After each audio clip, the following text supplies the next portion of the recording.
Okay, hello everyone. Whoa, I am loud. Hello. It is 12:15. We'll get started.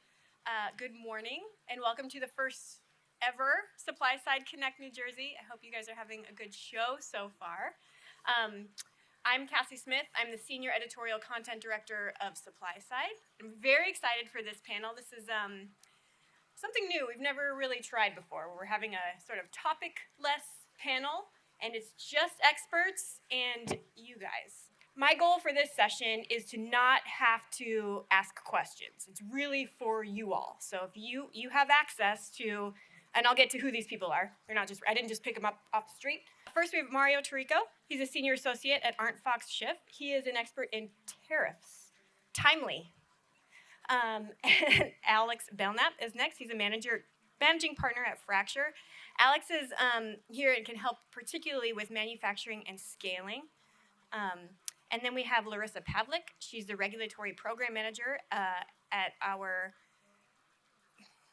Market Ready Insights. Is that the right thing to say? She's going to be super helpful in the regulatory questions. And then we have Devin Golem, VP of Science and Innovation at Step Change Innovations, R&D expert, formulation expert in food and supplements. Yeah, food, beverage, and supplements. So anything across that range, and then anything really in between, we're going to do our best. By we, I mean they. I'm just here to look pretty. Okay, so in order to ask questions, we're going to use the Vivox app, and that is here. And if you take a picture of that QR code with your camera, you'll see a few little icons at the top. Let me just pull it up here. Not that you can see this far. You can put your name in there. It's not going to show up anywhere, I promise. And then this little chat button here in the top will allow you to ask a question, and then you can direct it to a speaker. So if you put your question in there, you'll be able to tag who you'd like to ask that question to. Let me know if there's any problems. And hey, Elizabeth, in the back, if you notice anyone struggling, can you come help them? Okay. I have a few questions to warm up, unless you guys jump right in here, and then I will not have. You only have to hear from me at the end here. Okay. You guys ready? Okay. I'm gonna go over here.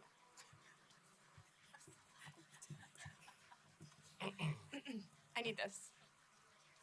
Okay, Devin, we'll start with you because you're just first on my list here. Are there any broad trends you're seeing across SUPs or food and bev in terms of ingredients or like need states? So I would say creatine is probably the biggest thing that I'm seeing right now. It's everywhere, different forms, different products.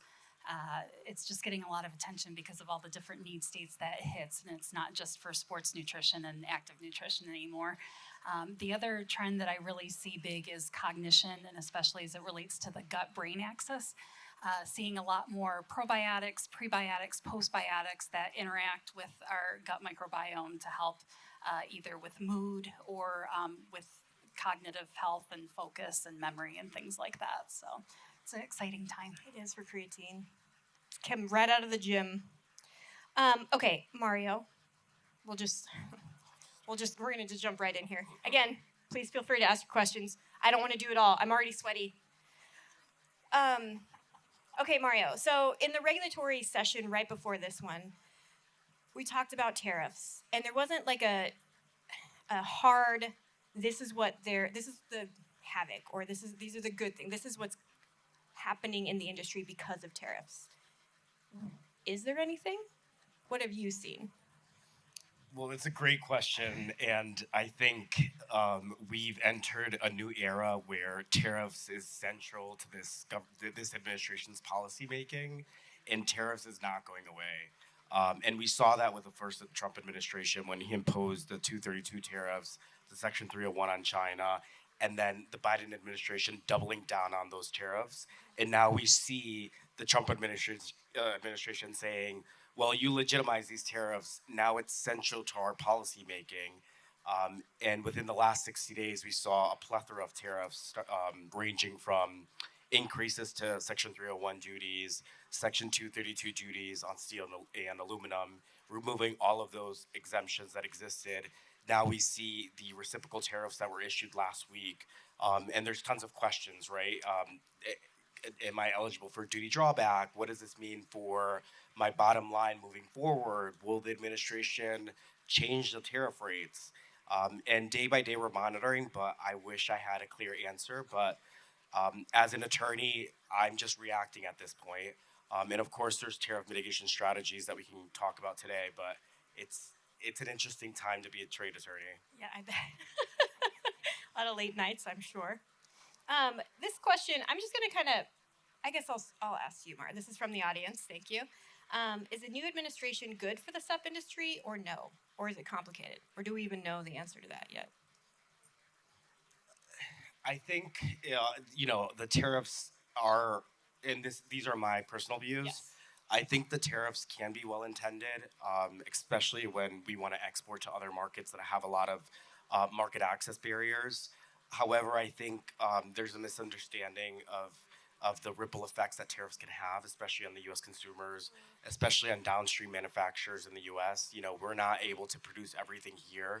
And a lot of our downstream manufacturers are complaining because they import raw materials to further process in the United States, and they're seeing their bottom line. Some of them operate on very tight margins, so if you implement a 25% tariff, that's essentially killing their profits. Alex, do you have anything to add to that? Yeah, I guess what I've seen is folks that are reaching out that are manufacturing abroad that are now interested in exploring, moving the base of their manufacturing operations to the U.S.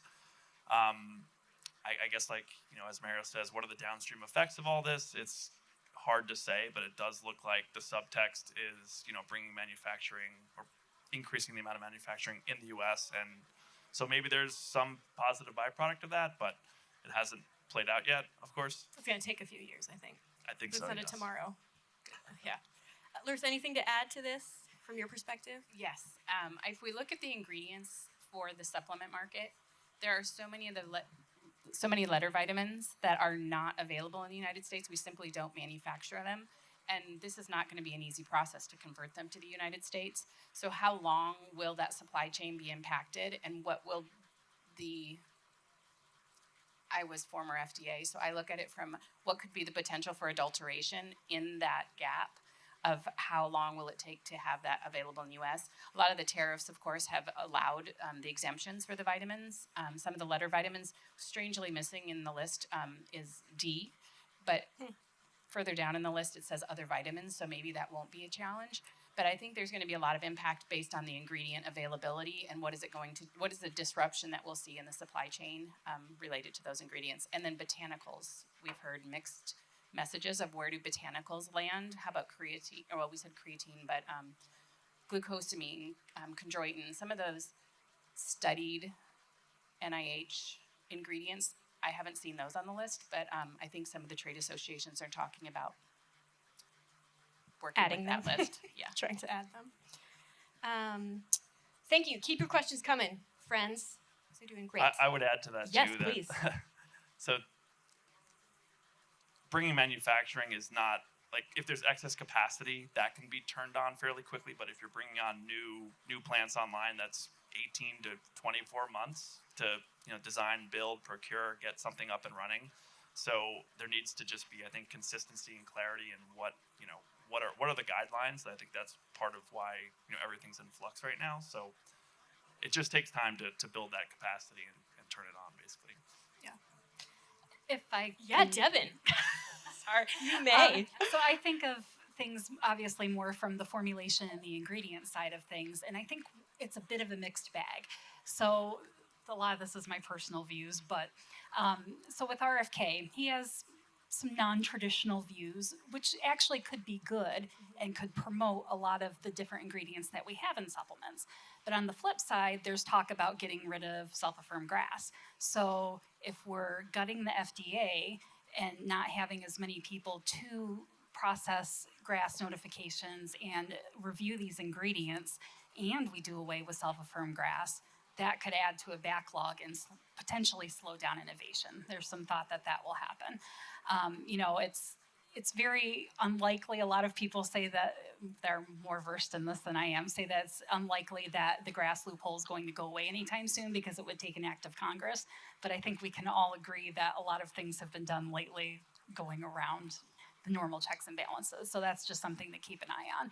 But I would say that it's incumbent upon us in the industry just to make sure that we're always doing our due diligence with the ingredients that go in products, that we're doing the safety studies, that we're doing the clinical studies, and just kind of self-policing while government figures out its role in things.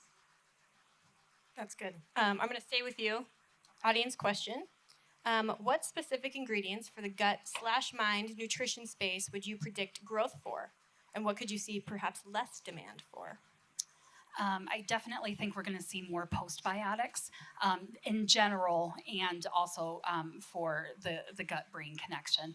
Just because postbiotics are dead bacteria or some component thereof. They're inactive, so they're much more easy to formulate with as opposed to live probiotics. There's spore-forming probiotics that do work well in more shelf-stable systems and different food formulations, but a lot of the probiotics that we're seeing geared towards specific health benefits fall somewhere in that traditional lactic acid bacteria realm where they will die off fast in formulation. So I think postbiotics, just because of their ease of use, we'll see those quite a bit more. Anything you see falling off? I don't know. That's a good question. There's some adaptogens that are really heavily saturated. Maybe that declines a little bit, but only because there's so many other options out there. But other than that, I don't know that I see anything falling off. You don't have a anytime magic soon. ball. It's okay.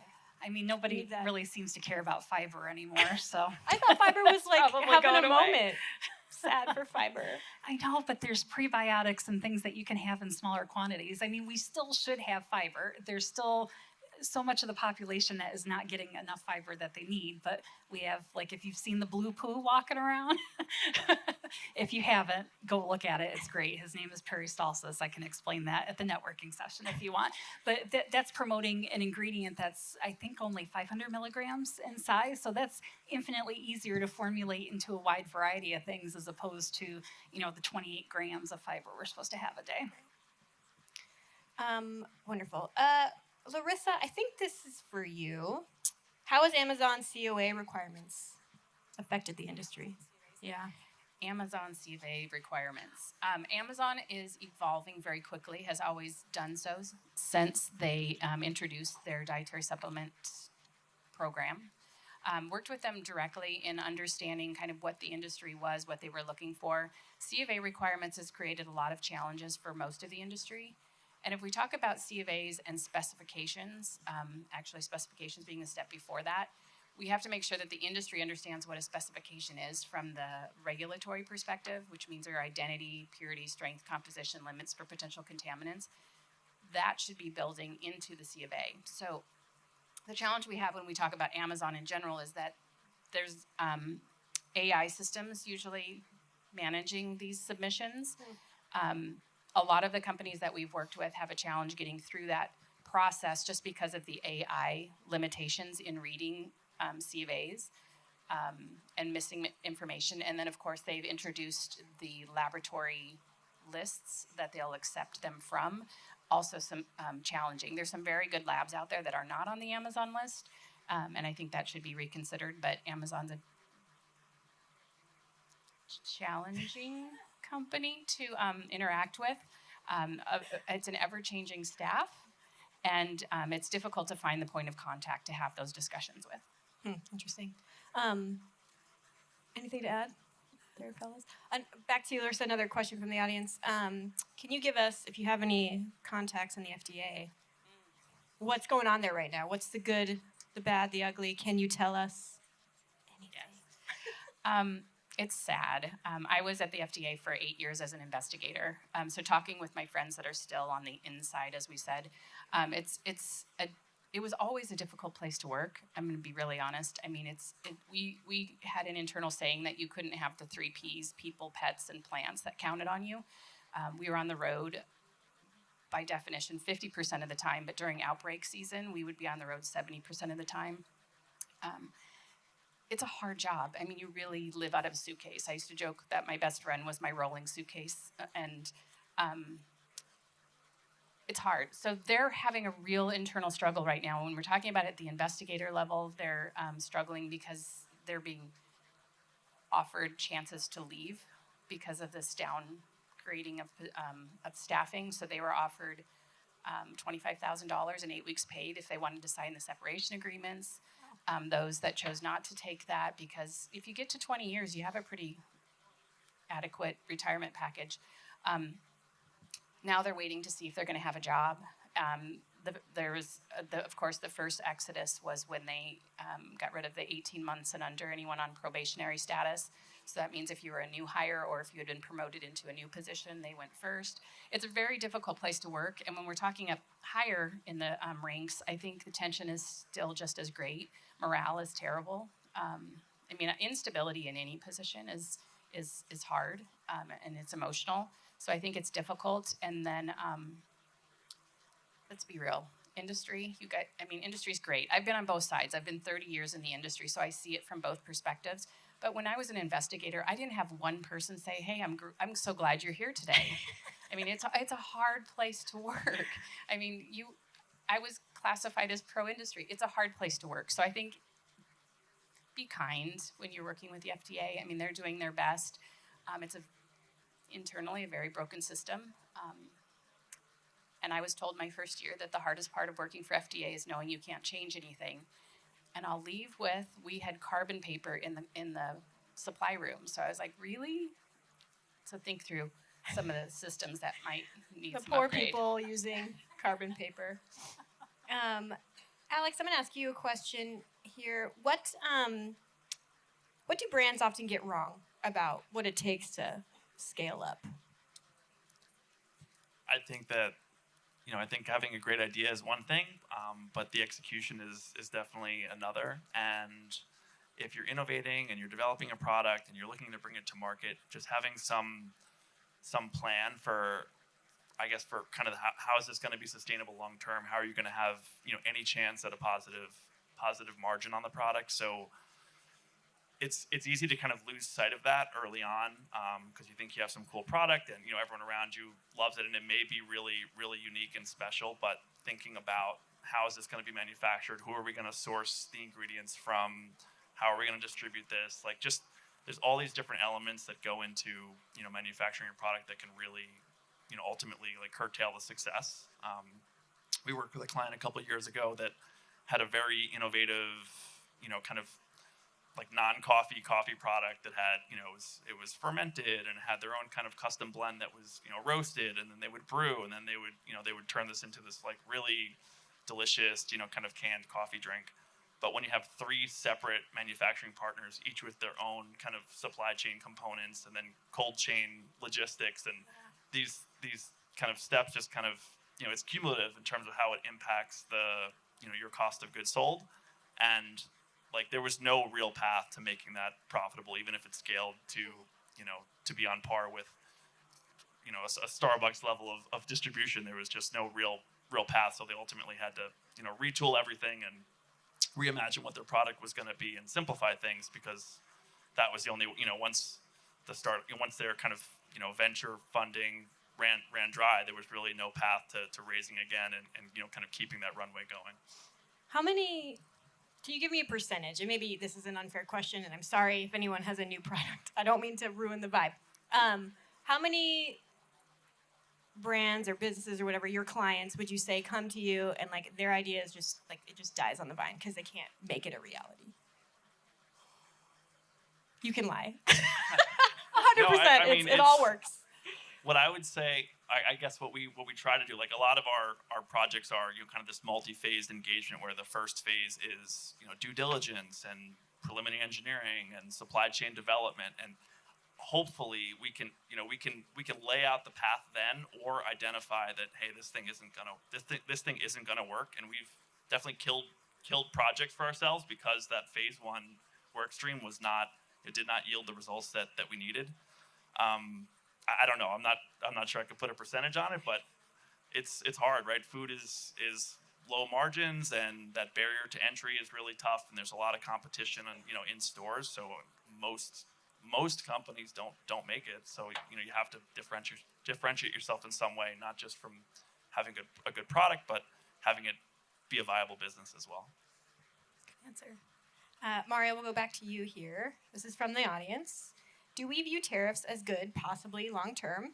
Are we likely to nearshore manufacturing or just find a new China, maybe Vietnam? Those are really good questions. I think historically, the U.S. has experienced a lot of growth without the tariffs. I think as I mentioned before, I think we needed to modify the amount of tariffs that countries impose on us.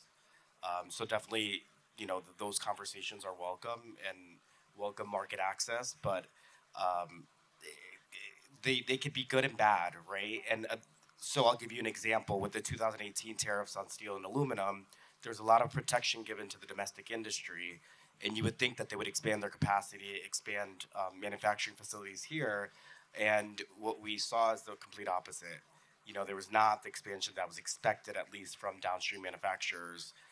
There was a rise and there was an increase in prices, so that squeezes the market, and there's a monopoly in the market, so that makes, again, downstream manufacturers here less competitive.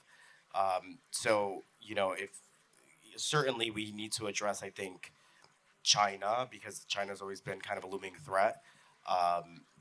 But I don't know if responding with, 34% now plus perhaps an additional 50% is the right option, because it's the consumers at the end of the day who pay the tariffs. And I think that's a misconception.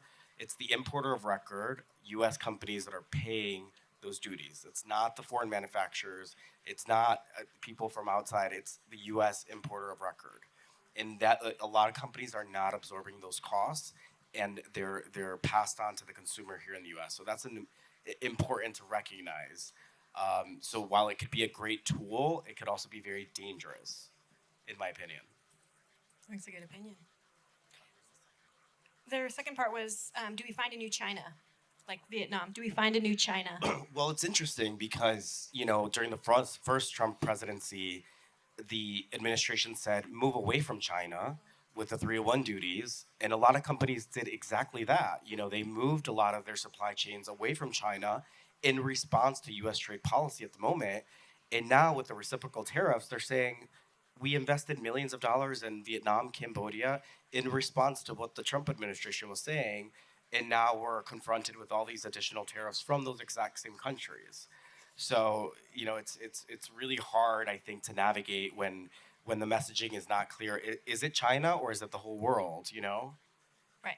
And again, now we have other, red flags in terms of countries.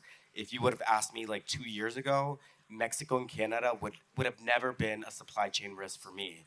I would have said invest in those countries. Why? Because we've had trade agreements with Canada for years, for decades. Yeah. And now they become, a risk for a lot of companies that have touch points there. So it's kind of putting trade policy on its head. And it's kind of, a lot of times I can't make sense of what's going on right now and who's driving these decisions. But for me, if you want to address China, there's no need to attack Canada and Mexico for that objective. Right. Okay, Devin, there's a bunch of questions about innovation here. Let's start with, what ingredient category do you see the most scientific innovation in? Definitely, there's two. I would say botanicals and extracts, and especially the definition of prebiotic has broadened a little bit to include polyphenols. So we're seeing a lot more fruits and studies coming out on fruit extracts and the polyphenols and the action that they have within the gut. But I would also say just anything with gut microbiome modulation. There's a lot more personalization trends coming in with supplements and nutrition, and a lot of that is because of all the different probiotics that we can do and the access to tests that we have to ship our poo off to the lab and just ship me off to the lab. I love that commercial. But there's actually value in that. You can find out, what's in your gut microbiome, and there's a lot of the sciences, and like you hear about Akkermansia a lot. That's a genera of probiotic or bacteria that is really prevalent in people of a healthy weight. So there's thought that if people like me take the Akkermansia, that my health is another story, but I'm an open book if I can talk about that later. But that would help with weight loss. So looking at different trends and different ways to modulate the gut microbiome, because it's not, as I talked about before, it's not just about probiotics anymore. The prebiotics and the postbiotics that are more easier to formulate with are popping up a lot more too. Interesting. And on the same sort of innovation train, what's the biggest white space? Like, where could we use some help, some innovative help? Women's health. We're getting there. We are getting there. But women's health is still hugely important. We were on a panel and had a giant. Yes, I will say vagina You will. anytime. I have no problem saying vagina. I'm very proud of my vagina. Proud of it all. But there's a lot of aspects of women's health that are finally starting to get the attention that they deserve. Before it was just about prenatal vitamins or stuff to help us when we're in our golden years, and trying to figure out if we're Blanche or Dorothy or Betty. I think I'm probably Sophia. Now we're looking at perimenopause, menopause, like even just, PMS and PMDD, and, just going through our menstruating years. There's a lot more emphasis being placed on that. So I would say that is definitely an area of white space. I mean, guys, I love you, but products have been made for you forever. So it's time for us to have our comeuppance too. Although I will say there is a resurgence in male reproductive health starting to come up a lot more too. So I think we'll start to see a little bit more of the discussion, because especially like with fertility, it's not all just our fault. You guys have some skin in the game too. So, there's more focus on reproductive health as a whole for both genders, and not just females, but definitely women's health is a huge white space for our different life stages. Larissa, maybe Larissa, Alex, I don't know. Can you talk about TikTok Shop and its effect on? I know, and you don't have to know the answer. I'm just interested. We don't really cover retail really in here all that often, but is it a must-do? How's it impacted? It has a big impact on the industry. What's our stance? As a consumer, I get I'll get Instagram scammed here and there, and I'll buy some new CBD product because I think it's interesting, and the algorithm clearly knows what type of things I'm willing to buy. So I think it clearly has influence, and talking to a potential client now who actually has kind of built their own following through TikTok and through their recipes, and now they want to essentially commercialize it and kind of leverage their brand equity and their audience into potentially into some kind of local distribution, some D2C things. So I don't think it's going anywhere. I think our all of our attention spans are essentially shot from doom scrolling and social media. So does it need to be I don't know how big of a component it needs to be, but if you're trying to break into get your product to market or break into it, I think it's you'd be foolish not to leverage it or not to have some strategy. And Larissa, from a regulatory perspective, what do we do with TikTok? Oh, okay.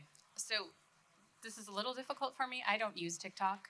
I don't use missing out. I don't use most social media. I have 2 accounts, LinkedIn and Facebook, which is family and business. I don't use the rest. So what I don't know of TikTok is I would be concerned from a regulatory standpoint on claims and claim substantiation. I'd also be concerned about quality. From working with FDA and from working here at Market Ready Insights, where we do regulatory consulting for U.S., correct me if I'm wrong. I would be happy to have a conversation over this. I kind of consider products comparable to the ones you see hanging on the hang tag next to the convenience store checkout. I don't know the quality, and that's the two directions that I would think of, is how do you understand the quality of those products, how do you understand the claims of those products, and not overemphasizing. FDA does have the ability to watch social media. There's a lot of programs out there like Apex Compliance that can view and monitor those kind of programs. I think it's important to understand and recognize the limitations on all social platforms for what you can say and what you can't say, and make sure you're working with someone that's reputable and trustable to help you with your product benefit statements and your claims. I just want you to know I don't use TikTok either. You're not alone. Do you guys? But I'm on Instagram. You're not on it either? Okay. I am. This is maybe for all of you. So there is this discussion, we're getting mixed signals, it feels like, from the government in that, like, we want to cut jobs but also have more regulation to make America healthy again, because we've always been healthy. Are you noticing an effort maybe on anyone's part to, like, self-regulate a little better? Is it too soon to tell? Like, you said we need to do that. Do you think it's happening? I think it's probably a little too soon to Yeah. tell. I mean, the supplement nutraceutical industry has always been pretty good about policing itself. I have a lot of mixed thoughts on the whole Make America Healthy Again. I feel like there's a little bit too much focus placed on, ultra-processed foods or seed oils or things like that, where the greater problem is more food inequity and food deserts, and making sure everyone has access to healthy options. Yeah. And not all ultra-processed foods are equal. So while, I would be a horrible person if I didn't want everyone to be healthy. Of course I want everyone to be healthy. And I think the idea of, working on that and combating chronic disease is very good. I just personally feel like they're placing the emphasis on the wrong syllable. That's a good way to put that. Anyone else have anything to add? Okay. This is another one I'm not exactly sure who to ask it to. And I've talked, so there's this interesting, if you're in the formulation game, or if you're in, for food, for supplements, you get ingredients, you get branded ingredients, you borrow the science, you make a formula based on ingredients that have good clinical studies, clinical data. But there's not always studies on the formulation as a whole. Can we talk about maybe the value of that? Is that something we need to do more of? Go ahead, Larissa, yeah. Okay, so talking from my former FDA perspective, FDA, when you're talking about clinical studies, it's a little bit dangerous for your products on a supplement level. You have to be very careful how those were designed, and you have to make sure that the end point is not a clinical drug-like endpoint. So with the dietary supplement, you can only support your product as benefiting the body and supporting a healthy function of the body. So you have to flip your claim completely 180 degrees. What was that healthy version of the body before it became affected by the disorder? So if your clinical endpoint is improving the disorder, you've become a drug, because you can't diagnose, treat, mitigate, or cure a disease or a disease symptom. And FDA has a very broad range when they talk about disease. I was told in my FDA training, and this is freedom of information requestable, so that headache and pregnancy were considered abnormal states of the body. So any abnormal state of the body could be classified as drug-like conditions. Yeah. Did you say pregnancy? Yes, because if we talk about an anatomical man, which is used in an anatomy course, that is not pregnant and it does not have a headache. I'm about to give men a whole bunch of headaches. Women just have headaches Oh my gosh.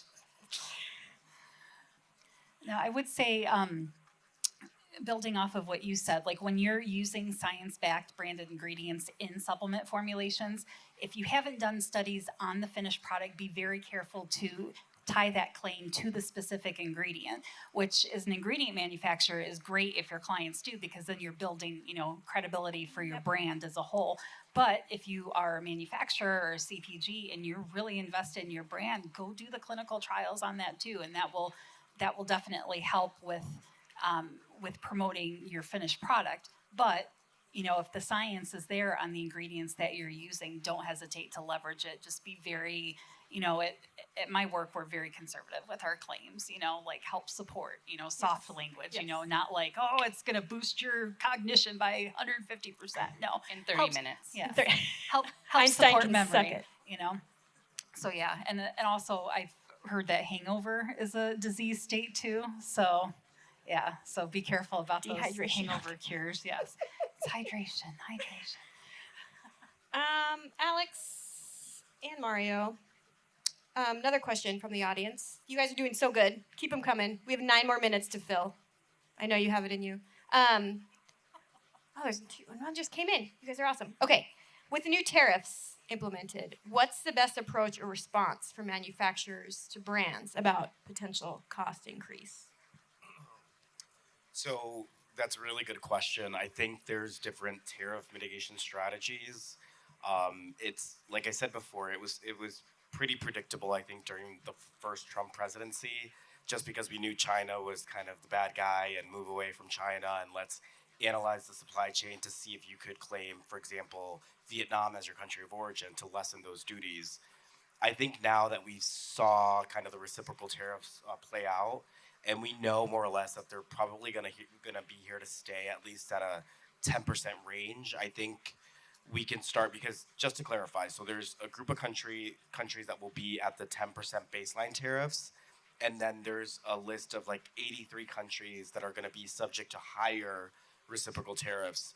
So if you are a manufacturer with a complex supply chain going through multiple countries, then you're able to determine now is a good time to probably see what your country of origin is, to lessen those duties. So if you have, I had a question this morning come in to say, if I do X, Y, and Z processing in Spain versus this other country, would that lessen my duty rate?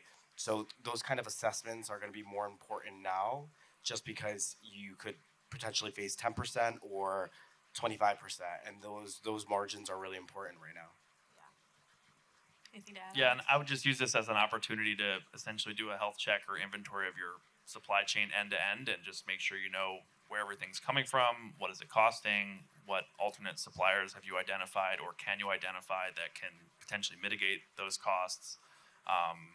Could you formulate around it if it's, you know, I don't know, like, so there's just really understand all the inputs and use that to develop like a cohesive strategy for, you know, kind of maintaining your margin or at least being healthy enough to stay in business. One thing I forgot to mention is that we're seeing a lot of questions come in terms of force majeure in contracts. Like, are the tariffs a triggering event for that? So I think now is an important time to talk to your suppliers to say, okay, let's have a frank discussion about force majeure and how it's going to be utilized in the context of our business relationship. Are the tariffs going to be a triggering event, or should we implement a cost-sharing strategy in case these tariffs continue to rise?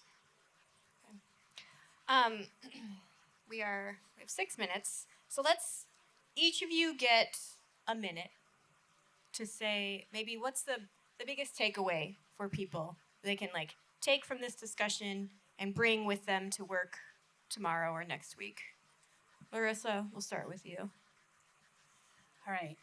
We have a lot to think about from ingredient suppliers. I made a list. We didn't specifically talk about some of them, but I think when you're talking about ingredients and from a regulatory standpoint, kind of what do you need to be aware of and watching for? New dietary ingredient notifications has been kind of on the radar for FDA for quite a while. It looked like prior to the administrative change that was going to be something that they were going to be enforcing or at least looking at for most ingredients. So I've always cautioned trademarked ingredients to make sure that how have you changed that? Is it changed significantly enough? Do you have a chemical change that would require a notification from something that might have been in the market as a traditional ingredient? Foreign supplier verification programs. If you aren't aware of them, you need to be aware of them. They have quickly rose to the top, the #1 citation for food ingredient companies importing into the United States. If you aren't in compliance with the foreign supplier verification programs and don't have a qualified individual receiving those ingredients, you could have an import alert, which besides tariffs is going to dramatically impact your supply chain. And then of course all the safety issues in the supply chain, just disruptions. I think we all have to be cautious of that. and what are the implications on our quality systems when we're talking about these disruptions from overseas suppliers, because you always have somebody willing to fill in the gap. Thank you. Devin. Just with all the different ingredients that are out there, it's great. We have lots of new things that are helping with different categories. So when you are formulating, do your due diligence on these. Make sure that the science is there, that all the regulatory paperwork is in order, that you have everything you need for FSVP and all those different things. But also when you're an ingredient supplier, make sure you have all that ready to go for your clients. You know, be ready to answer those questions. Be transparent about, you know, the regulatory status. Be transparent about, you know, any flavor issues or formulation issues, so that people know where to best use your product. There's lots of good stuff out there. Just take your time to learn about it and give me a call if you need help. Good advice. Alex? Yeah, I think with the tariffs, one of the things that I was hoping to see was like some domestic plan to support manufacturing, and maybe that's implicit, or maybe that's going to be a downstream effect of that. But as the dust settles, and if this becomes part of the policy moving forward, then this could be a longer term opportunity to build out manufacturing, to make those strategic partnerships, and use that as an opportunity to strengthen your own supply chain and the folks that you're working with, and have some kind of sustainable path that that will be a little bit more resilient to future changes in policy. Mario? So I'm still a little bit hopeful that this administration will start responding to the industry and its needs. We sort of saw that with the reciprocal tariffs and Annex 2, kind of the recognition that there's a list of products that you certainly need to rely on imports for. I think as the markets continue to react and there's more pressure on this administration, I'm hopeful that they'll recognize that we cannot produce everything here. As you were mentioning, this could have a ripple effect on downstream manufacturing. And again, the first Trump presidency was very receptive to what the industry was telling them. We need exemptions, we need this, we need that, in order to further your policy and what you're telling us. So I'm hopeful that with the 232s, with the reciprocal tariffs, we'll continue to see those exemptions, or a process at least, for industry to voice their concerns. And to the extent that you're a smaller player in the industry, certainly leverage your trade associations, because sometimes they could be a collective voice for a lot of companies, and kind of work through your representatives. We're starting to see sort of a faction of Republicans starting to voice out their concerns over these tariffs, at least on the Senate side. So I'm hopeful that that trickles down into the House, and we start seeing sort of movement towards, okay, we need to kind of reel this back a little bit and take a more cautious approach to tariffs. Okay, wonderful. Before you all leave, if you would do me a huge favor and take a picture of that QR code and click the little icon that is a clipboard, and there's a 5-question survey. And I would love to know, if you like this Q&A, audience decide what they want to know about. Should we do this again? I don't know. Yes, I see some nodding. Yes. Yes, it was. To affirm me. Okay, give our panel a huge round of applause. Thank you all so much for being smart and awesome.